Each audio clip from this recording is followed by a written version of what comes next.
খেয়াল খুশি পেজের পক্ষ থেকে সবাইকে জানাই আসসালামু আলাইকুম। আশা করি সবাই ভালো আছেন। আলহামদুলিল্লাহ আমিও ভালো আছি। আমার ভিডিও দেখে এতক্ষণ নিশ্চয়ই বুঝতে পারছেন যে আমি আপনাদেরকে আজকে কি কেটে দেখাতে চলেছি। তো আমি আজকে আপনাদের খুবই ইজিলি এবং সিম্পলভাবে একটা আপেল দিয়ে হাঁস তৈরি করা যায় সেটাই দেখাবো আর কি। তো এই জন্য একটা আপেল লাগবে, তবে সাইজটা কোনো ম্যাটার না, বড় মাঝারি ছোট যে কোনো সাইজের আপেলই হতে পারে। আপনার আপেলটা যত বড় হবে হাঁসের সাইজটাও ঠিক তত বড়ই হবে। তো এই জন্য আমি একটা মাঝারি সাইজের আপেল নিয়ে আপেলের যে মাঝের অংশটা থাকে সে মাঝের অংশটাকে রেখে দুই সাইড থেকে আপেল কেটে নিচ্ছি। নেওয়ার পর আমি সেই আপেলের একটা অংশ নিয়ে সাইড অংশটা নিয়ে সেই আপেলটার আবার মাঝখান বরাবর ফাঁকা রেখে দুই সাইড থেকে কিছুটা আপেল কেটে নিছি। নেওয়ার পর এই যে এক পাশ থেকে একটু কেটে নিয়ে আরেক পাশ থেকে আরেকটু করে কেটে নিয়ে এইভাবে আমি কিন্তু হচ্ছে হাঁসের জন্য পাখা বানাচ্ছিলাম।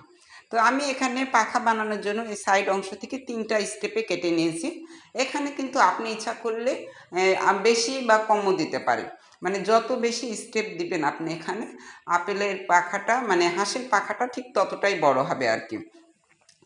আর এই যখন পাখা বানানো হয়ে গেছে আমি দেখেন ওই যে মাঝের যে অংশটা ছিল সেই অংশটার ওই মাঝ বরাবর বাকি রেখে আমি আবার ওই পাশের অংশ থেকে সুন্দর করে হাঁসের জন্য যে মাথাটা বানানোর প্রয়োজন সেটা বানিয়ে নিচ্ছিলাম। এবং ছুরি দিয়ে মাঝখানটা একটু কেটে দিয়ে আমি যে আপেলের মধ্যে যে বিচিগুলো ছিল সেটা দিয়ে কিন্তু চোখ বানিয়ে নিলাম।